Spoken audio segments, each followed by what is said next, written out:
ਗੁਰੂ ਸਾਹਿਬ ਜੀ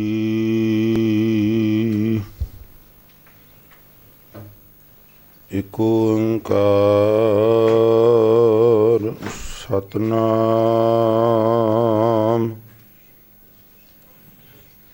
ਕਰਤਾ ਪੁਰਖ ਨਿਰਭਉ ਨਿਰਵੈਰ ਅਕਾਲ ਮੂਰਤ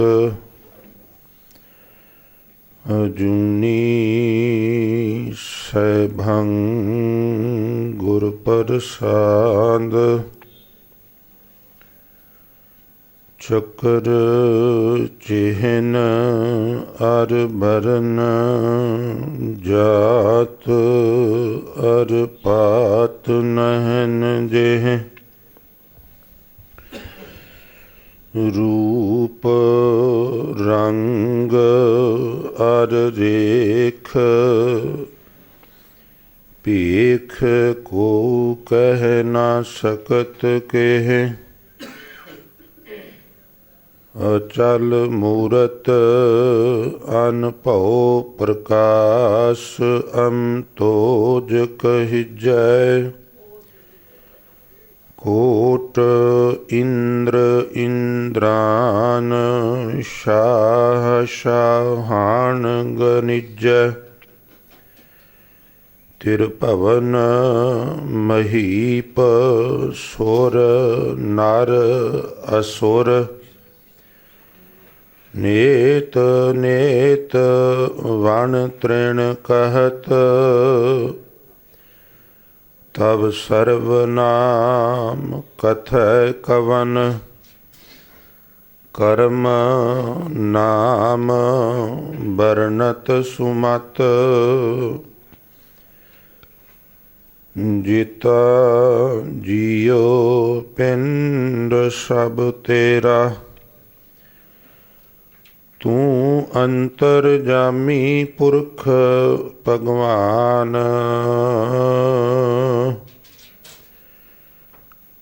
ਦਾਸਨ ਦਾਸ ਕਹਿ ਜਨ ਨਾਨਕ ਜਿਹਾ ਤੂੰ ਕਰਾਏ ਤਿਹਾ ਹਉ ਕਰੀ ਵਖਿਆਨ ਦਾਸਨ ਦਾਸ ਕਹਿ ਜਨ ਨਾਨਕ ਜਿਹਾ ਤੂੰ ਕਰਾਏ ਤਿਹਾ ਹਉ ਕਰੀ ਵਖਿਆਨ ਸਤਨਾਮ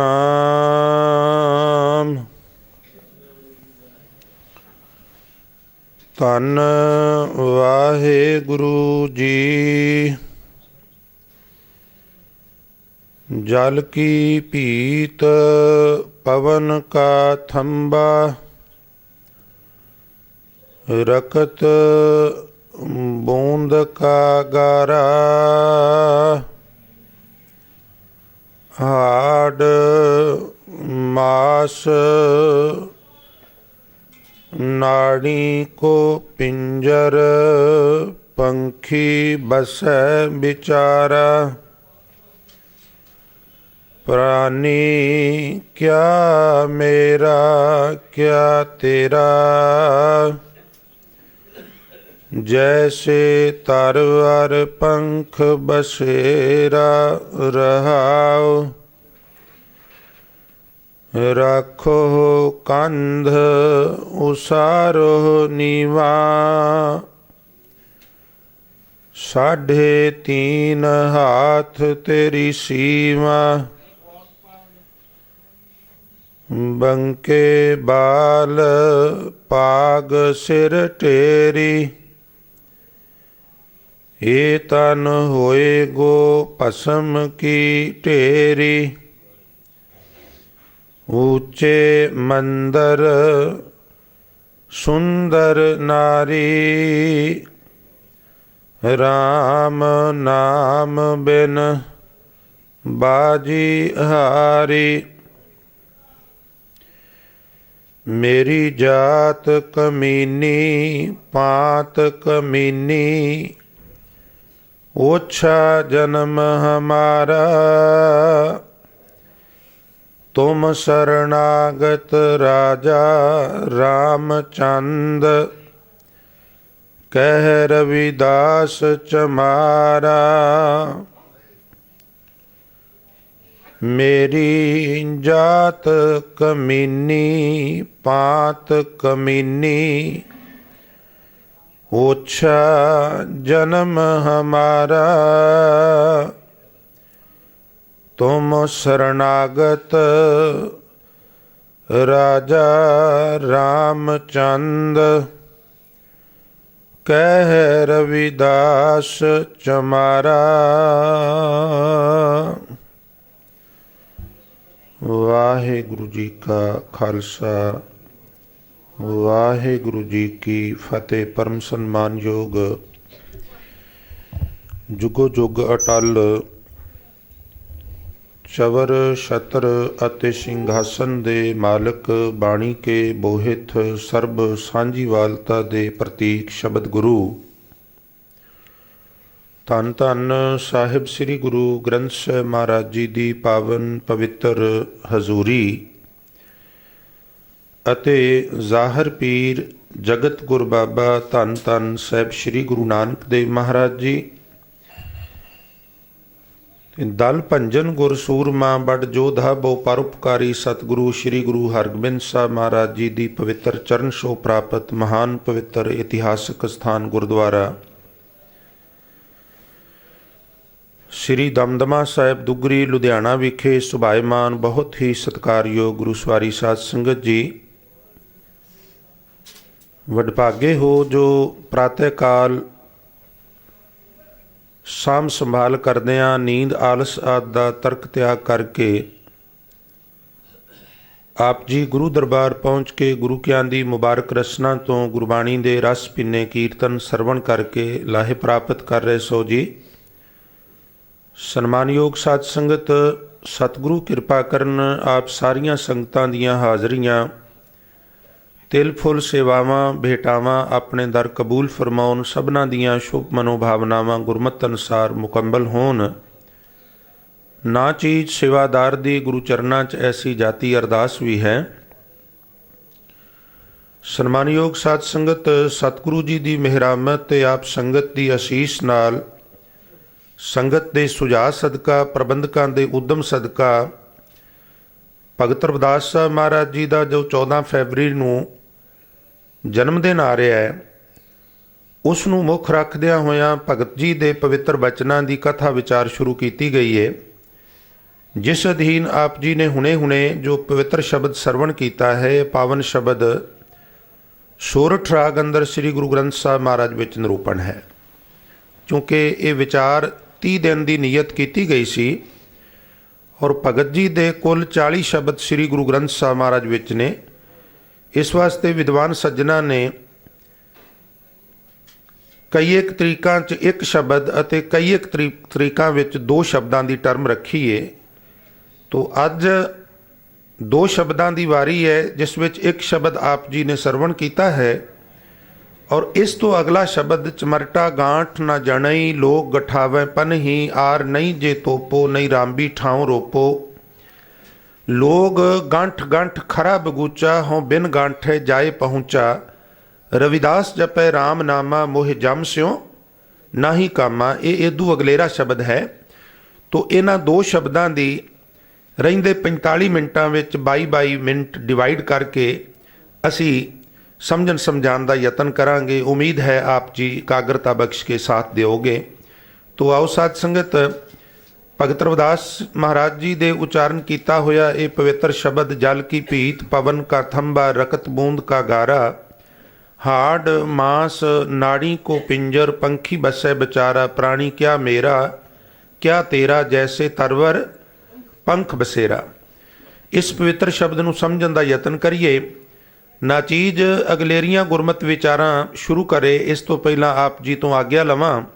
ਸਾਰੀ ਸੰਗਤ ਰੋਜ਼ਾਨਾ ਦੀ ਤਰ੍ਹਾਂ ਪਿਆਰ ਭਿੱਜ ਇਕੱਠੇ ਹੋ ਕੇ ਤੋ ਸਤ ਸੰਗਤ ਯਕਜ਼ੁਬਾਨ ਹੋ ਕੇ ਇੱਕ ਵਾਰ ਉਚਾਰਨ ਕਰੋ ਅਤੇ ਆਖੋ ਜੀ ਸਤਨਾਮ ਸ੍ਰੀ। ਹਾਰਦਿਕ ਧੰਨਵਾਦ। ਇੱਕ ਵਾਰੀ ਫਿਰ ਕਿਰਪਾ ਕਰੋ ਜੀ ਸਤਨਾਮ ਸ੍ਰੀ। ਵਿਚਾਰਧੀਨ ਸ਼ਬਦ ਵਿੱਚ ਭਗਤ ਰਵਿਦਾਸ ਸਾਹਿਬ ਮਹਾਰਾਜ ਨੇ ਇਸ ਦੁਨੀਆ ਦੇ ਵਸੇਬੇ ਨੂੰ ਥੋੜ ਚਿਰਾ ਦੱਸਿਆ ਔਰ ਗਜ਼ਬ ਦੀ ਗੱਲ ਇਹ ਹੈ ਵੀ ਅੱਜ ਤੋਂ ਕਈ ਸਦੀਆਂ ਪਹਿਲਾਂ ਉਹਨਾਂ ਨੇ ਵਿਗਿਆਨਕ ਦ੍ਰਿਸ਼ਟੀਕੋਣ ਤੋਂ ਸਾਡੇ ਸਰੀਰ ਦੀ ਅਸਲੀਅਤ ਨੂੰ ਸਾਡੇ ਸਾਹਮਣੇ ਰੱਖਿਆ। ਜੇ ਮੈਂ ਭੁੱਲਦਾ ਨਾ ਹੋਵਾਂ ਤੇ ਸ਼ਾਇਦ ਅਮਰੀਕਾ ਵਰਗੇ ਮੁਲਕ ਨੂੰ ਛੱਡ ਕੇ ਪੂਰੇ ਵਿਸ਼ਵ ਦੇ ਅੰਦਰ ਕੋਈ ਇਸ ਤਰ੍ਹਾਂ ਦਾ ਮੁਲਕ ਨਹੀਂ ਸੀ ਜਿਸ ਨੇ ਇਸ ਕਦਰ ਵਿਆਖਿਆ ਸਰੀਰ ਦੀ ਕੀਤੀ ਹੋਵੇ ਜਿਸ ਕਦਰ ਭਗਤ ਰਵਿਦਾਸ ਸਾਹਿਬ ਮਹਾਰਾਜ ਨੇ ਅੱਜ ਤੋਂ ਕਈ ਸਦੀਆਂ ਪਹਿਲਾਂ ਕਰ ਦਿੱਤੀ। ਕਿਉਂਕਿ ਇਹ ਵਿਦਤ ਰਵੇ ਕਿ ਉਦੋਂ ਸਾਇੰਸ ਦਾ ਵਿਗਿਆਨ ਦਾ ਇਤਨਾ ਬੋਲਬਾਲਾ ਨਹੀਂ ਸੀ, ਪਰ ਜਦੋਂ ਅਸੀਂ ਉਹਨਾਂ ਦੇ ਸ਼ਬਦਾਂ ਦੇ ਅਰਥ ਪੜ੍ਹਨੇ ਆ ਤੇ ਦੰਗ ਰਹਿ ਜਾਂਦੇ ਆ ਵੀ ਜਿਹੜੀ ਗੱਲ ਅੱਜ ਦਾ ਸਾਇੰਸਦਾਨ ਕਹਿੰਦਾ ਹੈ ਭਗਤ ਰਵਿਦਾਸ ਜੀ ਨੇ ਅੱਜ ਤੋਂ ਕਈ ਸਦੀਆਂ ਪਹਿਲਾਂ ਇਹ ਗੱਲ ਕਹਿ ਦਿੱਤੀ। ਤੁਸੀਂ ਕਹੋਗੇ ਬਈ ਉਹ ਕਿਹੜੀ ਗੱਲ ਹੈ ਜਿਹਨੂੰ ਸਾਇੰਸਦਾਨ ਅੱਜ ਕਹਿੰਦੇ ਨੇ ਤੇ ਭਗਤ ਰਵਿਦਾਸ ਮਹਾਰਾਜ ਨੇ ਅੱਜ ਤੋਂ ਕਈ ਸਦੀਆਂ ਪਹਿਲਾਂ ਕਹਿ ਦਿੱਤਾ। ਤੋ ਸਤ ਸੰਗਤ ਉਹ ਵਰਡ, ਉਹ ਸ਼ਬਦਾਵਲੀ ਹੈ ਆਪ ਜੀ ਦੀ, ਉਹ ਸਰੀਰ ਦੀ ਅਸਾਰਤਾ, ਸਰੀਰ ਦੀ ਨਾਸ਼ਵੰਤਾ, ਸਰੀਰ ਥੋੜ ਚਿਰਾ ਹੈ ਔਰ ਇਹ ਸਰੀਰ ਬਣਿਆ ਕਾਹਦਾ ਹੈ ਉਹਨੂੰ ਬੜੇ ਹੀ ਮੁਲਾਇਮ ਲਫ਼ਜ਼ਾਂ ਵਿੱਚ ਬੜੇ ਸੌਖੇ ਢੰਗ ਨਾਲ ਔਰ ਬੜੇ ਬਾਕਮਾਲ ਢੰਗ ਦੇ ਨਾਲ ਸਾਡੀਆਂ ਅੱਖਾਂ ਦੇ ਸਾਹਮਣੇ ਫਿਲਮਾਉਂਦੇ ਨੇ। ਆਪ ਜੀ ਕਹਿੰਦੇ ਨੇ ਜਲ ਕੀ ਭੀਤ ਪਵਨ ਕਾ ਥੰਬਾ। ਗੁਰਮੁਖੋ ਥੋੜਾ ਜਿਹਾ ਉਚੇਚੀ ਤਵੱਜੋ ਬਖਸ਼ਿਓ। ਇਹ ਜਿਹੜਾ ਸਾਡਾ ਸਰੀਰ ਹੈ ਭਗਤ ਰਵਿਦਾਸ ਸਾਹਿਬ ਮਹਾਰਾਜ ਕਹਿੰਦੇ ਨੇ ਇਹ ਪਾਣੀ ਦੀ ਕੰਧ ਹੈ। ਜਲ ਪਾਣੀ, ਭੀਤ ਦੀਵਾਰ, ਵਾਲ ਜਾਂ ਕੰਧ। ਠੇਠ ਪੰਜਾਬੀ ਚ ਅਸੀਂ ਕੰਧ ਵੀ ਕਹਿ ਲੈਂਦੇ ਹਾਂ, ਲਿਟਰੇਰੀ ਬੋਲੀ ਵਿੱਚ ਅਸੀਂ ਦੀਵਾਰ ਵੀ ਕਹਿ ਲੈਂਦੇ ਹਾਂ। ਸਰੀਰ ਜਿਹੜਾ ਸਾਡਾ ਇਹ ਪਾਣੀ ਦੀ ਕੰਧ ਹੈ, ਪਾਣੀ ਦੀ ਕੰਧ। ਲੋਕ ਕਹਿਣ ਲੱਗੇ ਭਗਤ ਰਵਿਦਾਸ ਜੀ ਪਾਣੀ ਦੀ ਕੰਧ ਤੇ ਖੜੀ ਨਹੀਂ ਰਹਿ ਸਕਦੀ। ਅਸੀਂ ਆਪਣੇ ਘਰ ਆਪਣੀ ਕਿਸੇ ਹੋਰ ਜਗ੍ਹਾ ਤੇ ਪਾਣੀ ਦੀ ਦੀਵਾਰ ਬਣਾਣੀ ਹੋਵੇ ਤੇ ਪਾਣੀ ਦੀ ਦੀਵਾਰ ਤੇ ਖੜੀ ਨਹੀਂ ਰਹਿ ਸਕਦੀ। ਭਗਤ ਰਵਿਦਾਸ ਜੀ ਨੇ ਜਵਾਬ ਦਿੱਤਾ, ਕਹਿਣ ਲੱਗੇ ਪਵਨ ਕਾ ਥੰਬਾ। ਇਹ ਜਿਹੜਾ ਸਰੀਰ ਹੈ ਨਾ ਇਹ ਪਾਣੀ ਦੀ ਦੀਵਾਰ ਹੈ, ਪਾਣੀ ਦੀ ਦੀਵਾਰ ਤੇ ਰੁਕਦੀ ਨਹੀਂ। ਭਗਤ ਜੀ ਕਹਿਣ ਲੱਗੇ ਇਹਨੂੰ ਪੌਣਾ ਦੀ ਥੰਮੀ ਦਿੱਤੀ ਹੋਈ ਹੈ।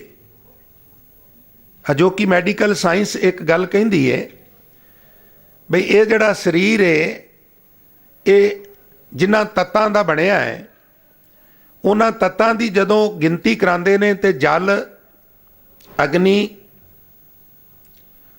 ਹਵਾ, ਮੱਟੀ ਤੇ ਮੈਂ ਇਹ ਵੀ ਬੇਨਤੀ ਕਰਦਿਆਂ ਆਕਾਸ਼ ਨੂੰ ਸ਼ਾਮੀ ਮਤ ਨਹੀਂ ਮੰਨਦੇ।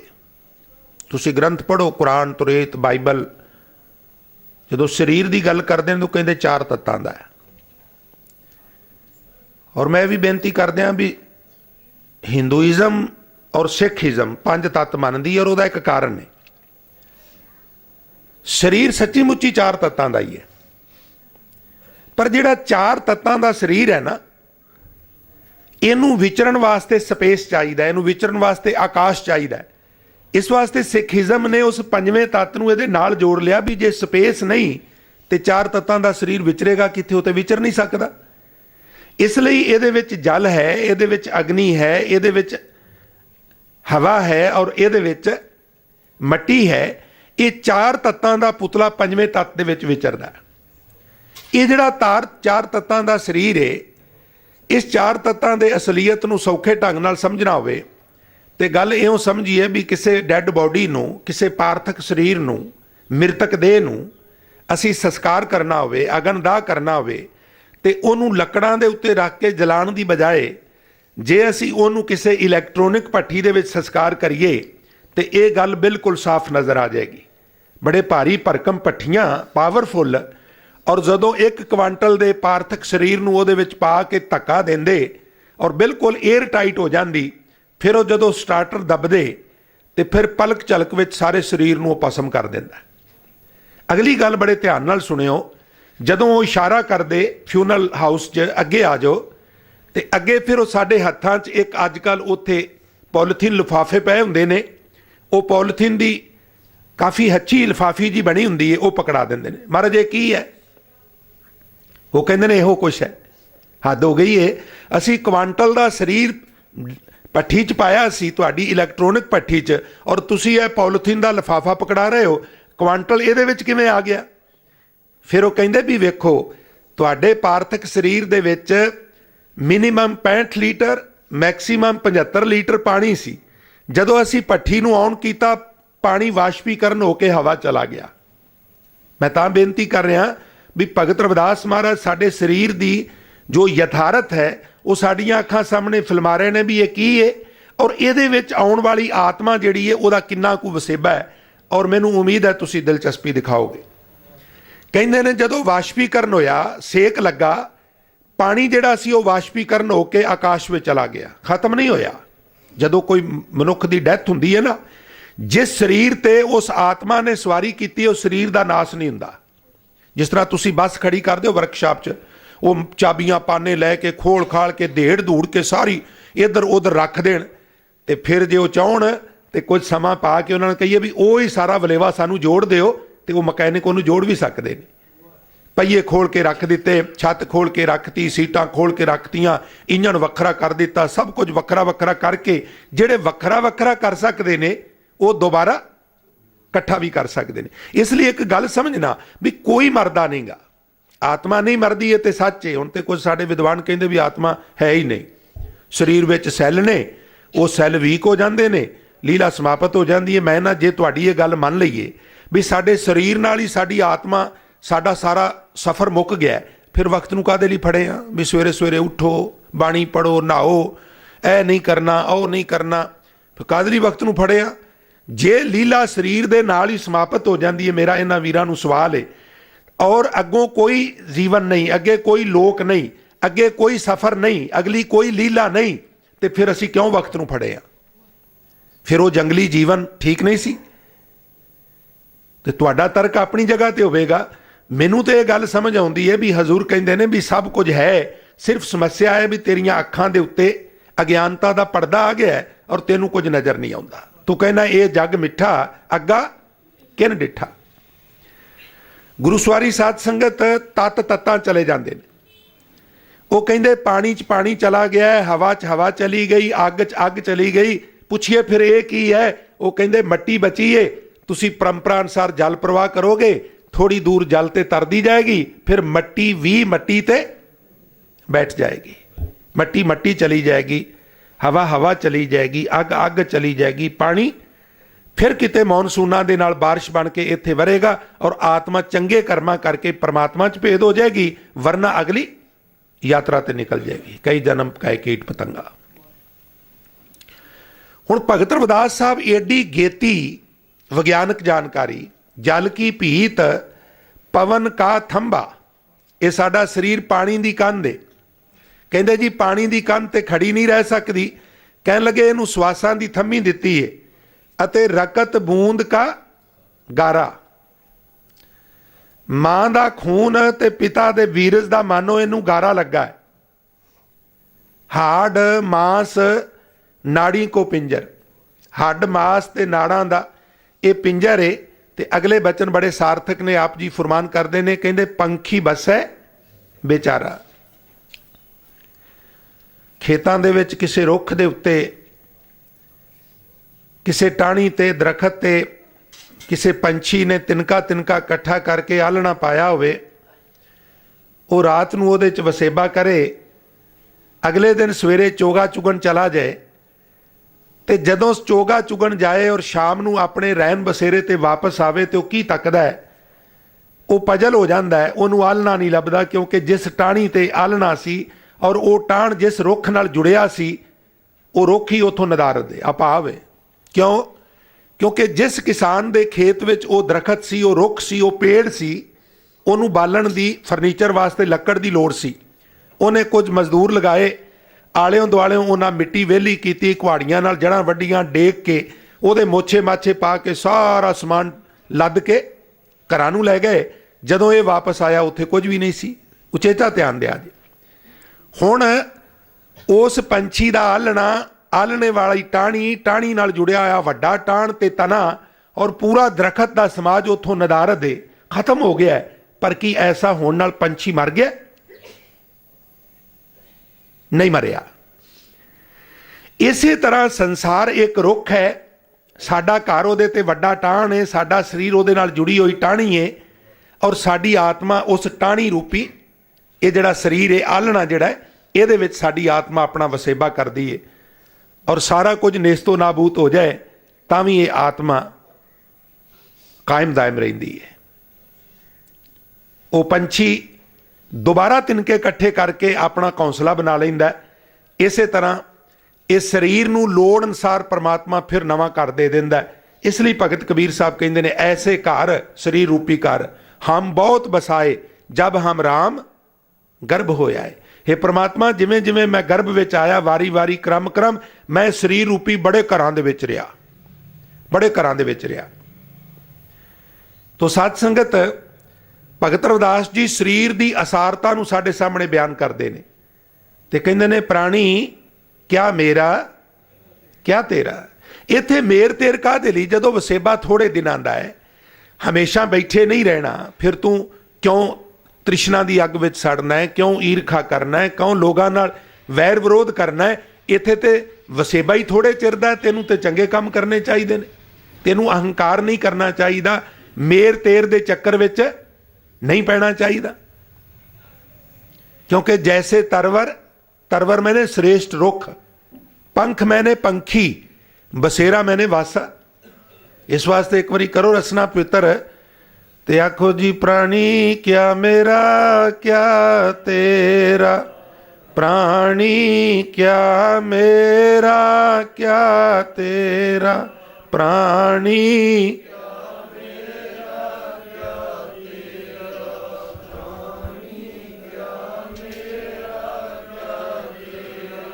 प्राणी क्या मेरा क्या तेरा, प्राणी क्या मेरा क्या तेरा।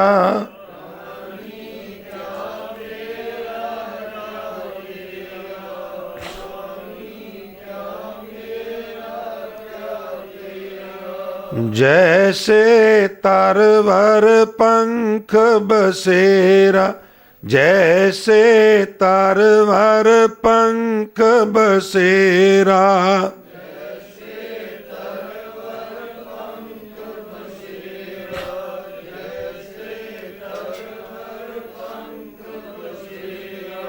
जैसे तरवर पंख बसेरा, जैसे तरवर पंख बसेरा,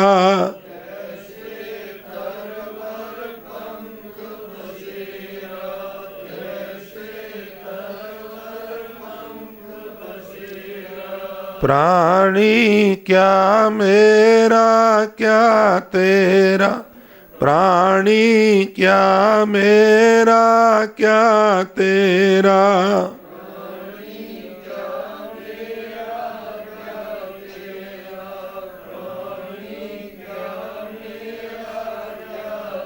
मेर तेर कादे वास्ते ये ठीक इस तरह का वसेबा है जिवें किसी आलने विच पंछी रात नूं रह के सवेरे उडारी ला जांदा है। तेरा ये संसार, तेरा ये घर, तेरा इतना को वसेबा है, ये पक्का वसेबा नहीं। पर तू की गलती करना है, राखो कंध उसारो नीवा। वैसे मैं बेनती करदे हाँ, सिस्टम यह है पहला असीं नींह पुट्टने आ ते फिर उहदे ते कंध की बुनियाद रखने आ। पर जिहड़ा सिस्टम है ना, अगले अखर नूं पिछे ते पिछले नूं अगे, इनू ग्रैमर च कहिंदे ने अनवै सिस्टम। ऐड़ा नन्ना वावे नूं दलावां, अनवै सिस्टम। ये शायर लोगों नूं, कवि लोगों नूं अधिकार हुंदा है किसी शब्द नूं अद्धा लिख देना तोल पूरा करने वास्ते। जिस तरह तुसीं जपजी साहब च पढ़दे हो, हजूर फरमान करदे ने, मुंदा संतोख ਸ਼ਰਮ ਪਤ ਝੋਲੀ। ਤੋ ਉੱਥੇ ਲੱਜਾ ਦੇ ਅਰਥਾਂ ਵਿੱਚ ਸ਼ਰਮ ਨਹੀਂ, ਅਸਲ ਸ਼ਬਦ ਹੈ ਪ੍ਰਿਸ਼ਰਮ। ਪਰ ਜੇ ਕਹਿੰਦੇ ਮੁੰਦਾ ਸੰਤੋਖ ਪ੍ਰਿਸ਼ਰਮ ਪਤ ਝੋਲੀ, ਥੋੜਾ ਜਿਹਾ ਤੋਲ ਵਿਗੜਦਾ ਸੀ। ਉਹਨਾਂ ਪ੍ਰੀ ਛੱਡ ਦਿੱਤਾ, ਸ਼ਰਮ ਲੈ ਲਿਆ। ਤੋ ਇਸ ਤਰ੍ਹਾਂ ਦੇ ਬਹੁਤ ਸਾਰੇ ਹੱਕ ਹਲੂਲ ਹੁੰਦੇ ਨੇ ਹਰ ਫੀਲਡ ਵਿੱਚ। ਸ਼ਾਇਰ ਲੋਕਾਂ ਦੇ ਔਰ ਕਵੀ ਲੋਕਾਂ ਦੇ ਵੀ ਕੁਝ ਹੱਕ ਨੇ। ਉਹ ਕਵਿਤਾ ਰਚਣ ਲੱਗੇ, ਕੁਝ ਉਹਨਾਂ ਨੂੰ ਅਧਿਕਾਰ ਹੁੰਦੇ ਨੇ, ਉਹਨੂੰ ਠੀਕ ਠੀਕ ਲਿਖਣ ਸ਼ੈਲੀ ਬਣੀ ਰਵੇ। ਤੋ ਇਹਨੂੰ ਗ੍ਰਾਮਰ ਵਿੱਚ ਸਾਹਿਤਕ ਲੋਕ ਜਿਹੜੇ ਨੇ ਉਹ ਇਹਨੂੰ ਅਨਵੈ ਸਿਸਟਮ ਕਹਿੰਦੇ ਨੇ। ਅਸੀਂ ਬੜੀਆਂ ਡੂੰਘੀਆਂ ਡੂੰਘੀਆਂ ਭਗਤ ਰਵਿਦਾਸ ਮਹਾਰਾਜ ਕਹਿੰਦੇ ਨੇ ਨੀਹਾਂ ਪੁੱਟਨੇ ਆ ਤੇ ਫਿਰ ਉਹਨਾਂ ਦੇ ਉੱਤੇ ਬੜੀਆਂ ਪੁਖਤਾ ਮਜ਼ਬੂਤ ਦੀਵਾਰਾਂ ਬਣਾਉਂਦੇ ਆ। ਤੋ ਮਤਲਬ ਇਹ ਨਹੀਂ ਕਿ ਅਸੀਂ ਜਦੋਂ ਇਮਾਰਤ ਬਣਾਈਏ ਤੇ ਅਸੀਂ ਮਾਹਿਰ ਲੋਕਾਂ ਦੀ ਸਲਾਹ ਨਾ ਲਈਏ, ਅਸੀਂ ਪੁਖਤਾ ਇਮਾਰਤ ਨਾ ਬਣਾਈਏ ਔਰ ਕਿਤੇ ਜ਼ਲਜ਼ਲਾ ਆਵੇ, ਭੂਕੰਪ ਜਾਂ ਭੂਚਾਲ ਆਵੇ ਤੇ ਜਾਨ ਮਾਲ ਦਾ ਨੁਕਸਾਨ ਹੋ ਜਾਏ। ਨਹੀਂ, ਸਾਨੂੰ ਖਬਰਦਾਰ ਹੋਣਾ ਚਾਹੀਦਾ, ਕਿਉਂਕਿ ਗੁਰਬਾਣੀ ਸਾਨੂੰ ਹੁਕਮ ਕਰਦੀ ਹੈ ਕਿ ਅੱਗੋਂ ਦੇ ਜੇ ਚੇਤੀ ਹੈ ਤਾਂ ਕਾਇਤ ਮਿਲੇ ਸਜਾਏ। ਅਸੀਂ ਗੇਤਾ ਜੇ ਆਉਣ ਵਾਲੇ ਖਤਰੇ ਨੂੰ ਭਾਫ ਲਈਏ, ਉਹ ਖਤਰਾ ਟਲ ਸਕਦਾ, ਪਰ ਅਸੀਂ ਵਸੇਬਾ ਤੇ ਬਹੁਤ ਲੰਬਾ ਕਰ ਲੈਂਦੇ ਹਾਂ, ਪਰ ਜਿਹੜਾ ਕੰਮ ਕਰਨ ਆਏ ਆ ਉਹ ਨਹੀਂ ਕਰਦੇ। ਤੁਸੀਂ ਕਹੋਗੇ ਉਹ ਕਿਹੜਾ ਕੰਮ ਹੈ? ਹਜ਼ੂਰ ਕਹਿੰਦੇ ਨੇ ਵੀ ਤੂੰ ਸਾਰੇ ਸਵਾਸ ਬਾਜ਼ਾਰ ਵਿੱਚ ਵੇਚਣਾ ਹੈ, ਕਿਸੇ ਆਫਿਸ ਵਿੱਚ ਵੇਚਣਾ ਹੈ, ਕਿਸੇ ਮਹਿਕਮੇ ਨੂੰ ਵੇਚਣਾ ਹੈ, ਪੱਕੀ ਕਮਿਟਮੈਂਟ ਕਰ ਲੈਣਾ ਵੀ ਰੋਜ਼ਾਨਾ 8 ਘੰਟੇ ਸਵਾਸ ਮੈਂ ਤੁਹਾਨੂੰ ਦਿੱਤੇ, ਜੋ ਤੁਸੀਂ ਮੇਰੇ ਤੋਂ ਕਰਾਉਣਾ ਹੈ ਮੈਂ ਕਰਾਂਗਾ। ਉਹਨਾਂ ਕੋਲੋਂ ਰੁਪਈਏ ਲੈਣਾ ਹੈ, ਆਪਣੇ ਸਰੀਰ ਦੀ ਪਰਵਰਿਸ਼ ਕਰਨਾ ਹੈ, ਬੱਚਿਆਂ ਦੀ ਕਰਨਾ ਹੈ, ਔਰ ਜ਼ਿਆਦਾ ਜ਼ੋਰ ਤੇਰਾ ਘਰ ਬਣਾਉਣ ਤੇ ਹੁੰਦਾ। ਇਹ ਇੱਕ ਪ੍ਰਵਿਰਤੀ ਹੈ ਮਨੁੱਖ ਦੀ। ਮੈਂ ਵੇਖਿਆ ਹੈ ਬਹੁਤ ਸਾਰੇ ਲੋਕਾਂ ਨੂੰ। ਇਹ ਕੋਈ ਕਿਸੇ ਨੂੰ ਟਾਂਚ ਕਰਨ ਲਈ ਨਹੀਂ, ਕੇਵਲ ਗੱਲ ਸਮਝ। ਮੈਂ ਦੇਖਿਆ ਕਈਆਂ ਲੋਕਾਂ ਦਾ ਜੀਵਨ ਹੈ, ਉਹਨਾਂ ਦਾ ਸਾਰੀ ਉਮਰ ਹੀ ਮਕਾਨ ਬਣਾਉਣ 'ਚ ਲੰਘ ਜਾਂਦੀ। 50 ਗਜ ਬਣਾਇਆ, ਕਿਸੇ ਦਾ 100 ਗਜ ਵੇਖਿਆ, ਨਹੀਂ ਜੀ 100 ਬਣਾਉਣਾ ਹੈ, 100 ਦਾ ਬਣਾਇਆ ਤੇ 150, 150 ਤੋਂ 250, 500 ਕਨਾਲ 'ਚ ਬਣਾ ਲਿਆ, ਔਰ ਉਮਰ ਮਕਾਨ ਬਣਾਉਣ ਵਿੱਚ ਹੀ ਲੰਘ ਗਈ। ਉਹ ਚੱਲਿਆ, ਮਕਾਨ ਤੇਰੇ ਵਾਸਤੇ ਸਨ, ਤੂੰ ਮਕਾਨਾਂ ਵਾਸਤੇ ਨਹੀਂ ਸੈਂ। ਤੂੰ ਤੇ ਕੋਠੀਆਂ ਬਣਾਉਣ ਵਾਲਾ ਠੇਕੇਦਾਰ ਬਣ ਕੇ ਰਹਿ ਗਿਓ, ਵਸਣਾ ਤੇ ਤੈਨੂੰ ਆਇਆ ਹੀ ਨਾ। ਇੱਕ ਮਕਾਨ ਤੇਰੇ ਲਈ ਕਾਫੀ ਸੀ, ਔਰ ਜਿਹੜਾ ਕੰਮ ਕਰਨ ਆਇਆ ਸੀ ਤੈਨੂੰ ਉਹ ਕਰਨਾ ਚਾਹੀਦਾ ਸੀ। ਅਸੀਂ ਕੀ ਕਰਨੇ ਆ, ਸਾਡਾ ਬੈਲੈਂਸ ਵਿਗੜ ਜਾਂਦਾ। ਸਾਨੂੰ 2 ਘਰ ਬਣਾਉਣੇ ਚਾਹੀਦੇ ਨੇ, ਇੱਕ ਸੰਸਾਰ 'ਚ, ਇੱਕ ਦਰਗਾਹ ਵਿੱਚ ਵੀ ਬਣਾਉਣਾ ਚਾਹੀਦਾ। ਉਹ ਵੀ ਬਣਦਾ ਹੈ, ਮਹਾਰਾਜ ਨੇ ਬਾਕਾਇਦਾ ਜਾਂਚ ਦੱਸੀ ਹੈ। ਹਜ਼ੂਰ ਕਹਿੰਦੇ ਨੇ ਵੀ ਥੋੜਾ ਜਿਹਾ ਖਰਚ ਇੱਧਰ ਕਰਿਆ ਕਰ, ਸਵਾਸ ਧਨ ਕਮਾਇਆ ਕਰ ਔਰ ਸੋਹਣਾ ਘਰ ਬਣਾ ਕੇ ਰਹੋ। ਥੋੜਾ ਜਿਹਾ ਨਾਮ ਬਾਣੀ ਦਾ ਅਭਿਆਸ ਕਰਿਆ ਕਰ, ਆਟੋਮੈਟਿਕ ਸਰੀਆ ਸੀਮੈਂਟ ਇੱਟਾਂ ਰੋੜੀ ਬਜਰੀ ਤੇਰੀ ਖਰੀਦੀ ਜਾਏਗੀ ਔਰ ਪਹੁੰਚ ਜਾਏਗੀ।